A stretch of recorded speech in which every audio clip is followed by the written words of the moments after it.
I'm the grassroots candidate. I have been calling people to raise money the old-fashioned way. Every day I spend my days, when I'm not driving 11 days or 11 hours a day, my lovely girlfriend is driving me several hours to be here tonight, across the entire United States.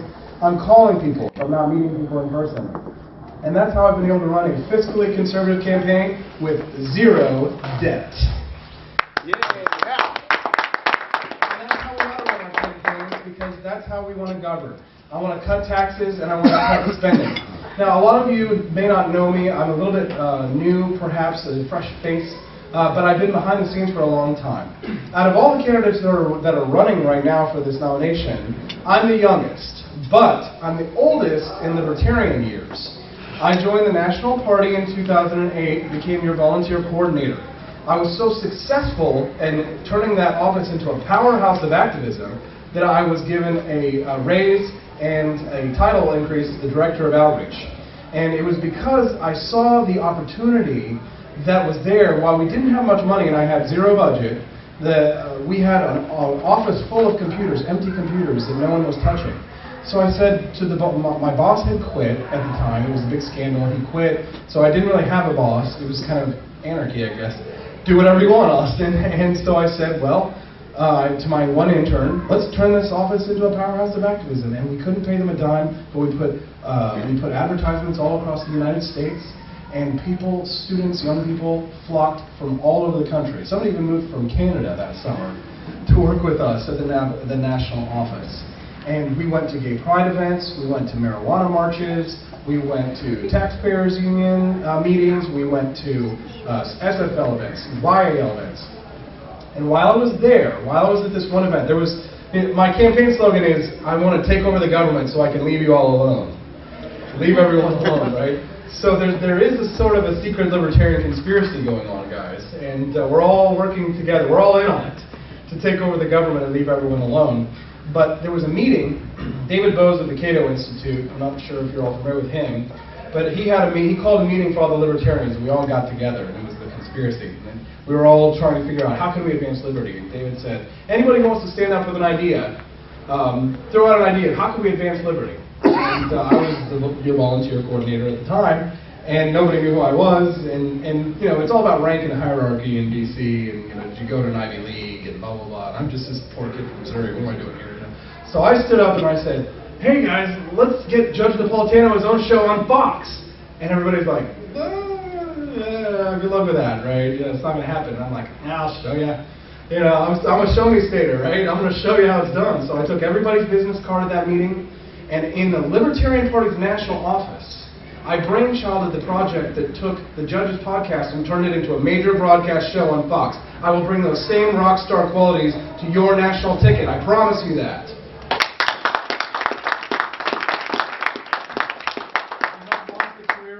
Young libertarian professionals. I create jobs. I create jobs for libertarians. I run one of the most popular libertarian news magazines online right now, the Libertarian Republic, which this young man is running for office now. He found libertarianism through my website. Thank you very much. Very exciting. We're getting young people excited and energized and activated for this campaign, because I built a digital strategy back then that is now paying off in spades, because millions of people a month read my news website and listen to my podcast. Millions. They're not all libertarians. I don't just preach to the choir. That gets me in trouble because I'm willing to sometimes question orthodoxy, and I'm a skeptical libertarian, which means that I'll go through all of my philosophical points and say, you know, am I BSing myself, you know, and is this really true? And sometimes that gets me in trouble, but I think that's the best way to remain intellectually honest. Now, I've built an army of freedom ninjas, and they're ready to go. And they're getting bigger every single day. And I get Rubio supporters coming to my campaign now. I mean, a Rubio supporter? I mean, this guy was a neocon, but what is it about me that I'll be able to bring to the national ticket that won't be divisive, that will be inclusive? Because we've shown we can get 1% of the vote, but can we get 2? Can we get 3? Can we get 4? Can we get 5% of the vote? Not with just libertarians. We're going to need everybody to join us. We're going to need everybody on board. And that's what I'm offering the Libertarian Party this year, is an opportunity to build a coalition like we haven't seen since the 1960s. And that coalition began with William Buckley when he put together his coalitions.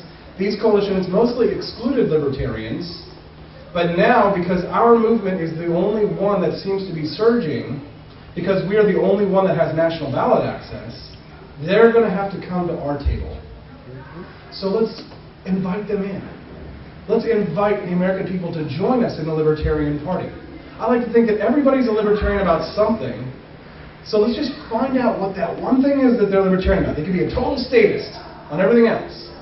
But my question to someone who is a big government lover in any stripe is to say, well, is there anything that you think the government should not regulate, should not be involved in? And they'll almost always say at least one thing. And then you can build your opportunity for agreement down the road. Don't just call them a statist, right? Try and find that libertarian spark and then widen that opportunity for agreement. I'm a salesman. That's what I do. I've been successful in fundraising because not only do I call people directly and ask, but I have experience in business-to-business sales. And what I do is I get people on the phone, I make them my best friend, and at the end, I always say, can I ask you for a favor? And you know what they always say? Yes. They don't know what the question is yet. But the question is, will you please donate to my campaign? And about 90% of the time, Lulu, she's here, she hears on the phones, they almost always give. Even if it's a small amount. But once you got them once, they'll donate again. And we'll talk about this. My plan is to help all the down-ballot candidates. Anyone who's running for office as a libertarian will have my direct support. I offer professional consulting services, usually to executives for sale. I'm going to be giving those away to all of these candidates for free. So if you want to know how to get on the ballot, I've done it. I've done it for Bill Redpath. I've petitioned for the Libertarian Party. And I've been successful as a libertarian.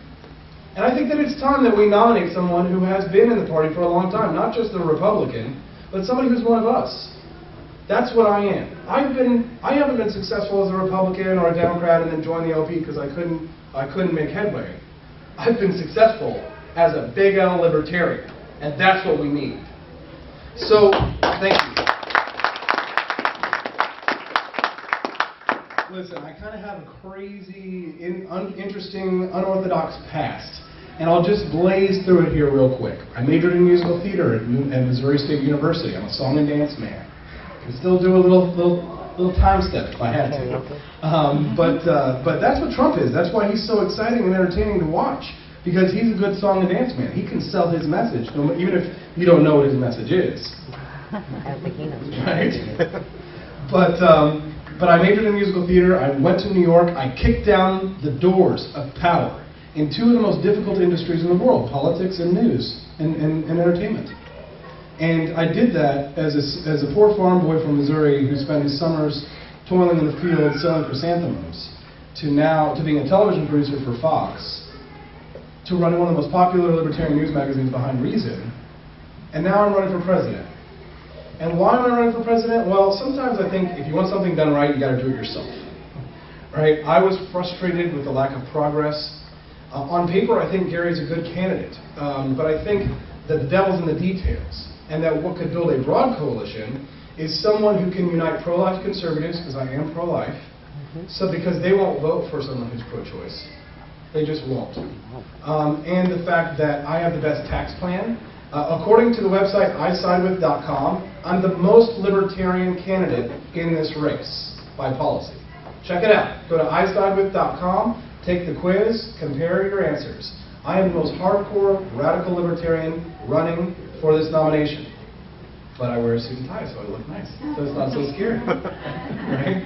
That's the thing, is that the more radical our positions are, the more carefully we have to approach the public, because we don't want to spook them, right? We want people to approach us and to like us. We don't want to be like, we hate roads, like, taxation is theft. We might agree with that, we might believe that, but we got to be careful about how we message that to the public. I happen to believe pretty much with everything. I can't think of a single libertarian issue that I'm not a libertarian on. I mean, name one, grill me tonight, and when I'm done with this talk, grill me, ask me the toughest questions you can. If you haven't seen my television appearances, I am a pit bull. Right? You're going to need me on that wall when it's time to go after Donald Trump. I guarantee you that somebody who is low energy, who is not fighting for these causes, who barely understands our principles, who came to the Libertarian Party 3 months ago, these people are not going to be able to advance this cause. I'm fighting because I'm one of you. I'm a child of the Ron Paul Revolution. I have 10 years of political, business, executive experience. And I think that I would make a terrific candidate for President of the United States. Not because I'm just outgoing or eccentric, or it's because I've put in the work. I've done the hard work. I've been your boots on the ground guy. I've recruited volunteers. I've petitioned. I've fundraised. I've worked on Bob Barr's presidential campaign. I've worked very hard to get Gary on Fox multiple times to protest of my executive producers. But I worked very hard as an ideologue at Fox. And I've seen our movement from the bottom, the grassroots, and I've had the bird's eye of our movement. We can accomplish great things, guys. Ron Paul raised $6 million in one day. Not because he got special interest money, but because this movement is powerful. Because if we all are unified on a single concept, which unification is not what we do generally, but when we do work together, we can accomplish great things. I've done amazing things, and I've done it because of people like you. The only reason I'm able to be up here today running for President of the United States is because hundreds and hundreds and hundreds of small donors have given their last $10 in their change jar. And they've bought bumper stickers, and they've gone out and they've done the petitioning when necessary. There's a debate in Texas, you might have heard. In order to get into this debate in Texas, you had to pay. It was a $1 vote, right? Every $1, one vote. And I'm not a rich man, but I'm very hardworking, and I make a decent living, but I can't sink all my own money into this, so I have to rely on the grassroots. And I said I wasn't going to go into debt, but because people are excited about my campaign, they've been donating. And that night that the Texas debate was going down, and McAfee and Feldman and Johnson, all these rich guys are just, here's $1,000, shut up, put me in the debate. My activists lit up the internet, and were just, I'm the grassroots candidate in this race. And I even like to joke, I'm the anti-establishment candidate in this anti-establishment race. It's true. The party bosses are fighting me. It's sort of like what they did to Ron Paul and the GOP. The state, I just got back from Colorado, they didn't invite me. Not only did they not invite me, they specifically didn't invite me, and they specifically passed a resolution that stated no one's allowed to tell me I'm not invited. What are you scared of? I'm shaking it up. I'm rattling cages. Every day I talk to thousands of people. I could turn this on right now, and 300 people would be watching and joining us through the live streams. This is where the next generation, this is where the war is for our hearts and minds goes on, ladies and gentlemen, is here. I'm the only candidate using it. The other two guys, they're phoning it in. They're not working for it. They think they're going to get handed it because they're rich, they're powerful. They were the candidate before. I'm the hardest working man in the Libertarian Party presidential race. And I'm doing it because I think I can win a big victory for us. I've won victories for us before, and I'll do it again. Please nominate me. Please be my delegate. I will fight for you. I will fight for liberty, and I will raise this torch above my head so high that they'll be singing our praises in Pakistan. So do me a favor, guys.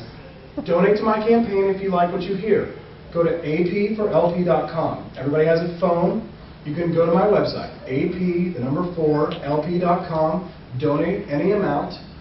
If you guys want some more, a little bit more arm twisting, I'll be happy to do it. But I'm running this campaign like it's supposed to be run. Zero debt, grassroots, taking down the establishment, fighting the fight against Trump and Hillary. That's how we're going to win. That's how we're going to win.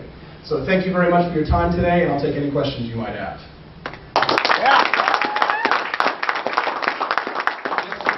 How many state conventions are you going to be able to make?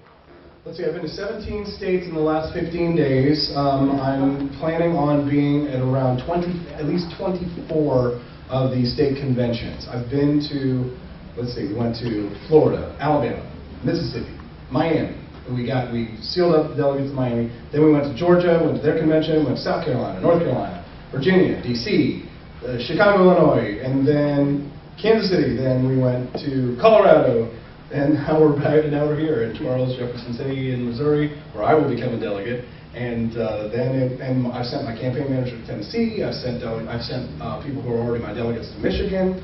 So while Gary Johnson is getting 44 delegates, not really, because we'll get half of those in Pennsylvania too. I've blanketed the other 5. There's 8 conventions going on this weekend, and I will have presences at 5 of them. So lots of them, and all of the most important ones would have the highest delegates, with those likeliest to go. The delegate strategy is boots on the ground. So I'll be continuing my Liberty tour across the United States. Yeah. Andy. Where do you stand on veterans issues and reforming the VA? So in my ideal libertarian, if I have anything that I want, I would like to abolish the Department of Veterans Affairs and stop sending money to these bureaucrats and just take the money that we save and give it to our veterans directly in the form of a check and let them seek health care in the private market. Because if you think government health care, Obamacare is bad, you should see what they're doing to our veterans. Oh, we do. Yeah.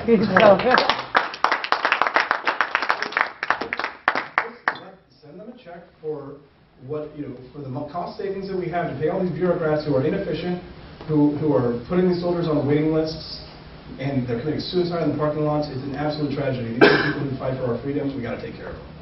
And we should do it in a free market way. Send them to the private hospitals where they can get care. Anybody else? Yes, sir. Could you explain your pro-life libertarian position? Right. So I'm very much a social liberal, classical liberal. I was raised in a fundamentalist viewpoint, and for a time I was pro-choice, and I justified it according to my libertarian principles.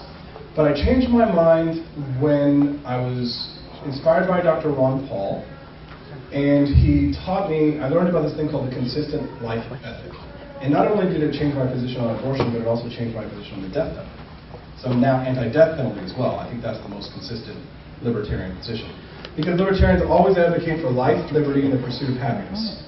And if you're in California and you murder a pregnant woman, you get double homicide. So there's some legal precedent there as well, that it is a human being. I want to try and find non-governmental ways to solve this problem. So the first thing that I always say to people who are like, well, you're going to try and get the government involved in my private life. I say, no, the first thing that I want to do is legalize birth control over the counter so that we can have fewer abortions. And I want to have better education on birth control. I want to remove the stigma of sex so that there isn't this, we have a very strong puritanical culture here in the United States. We can't even talk about it.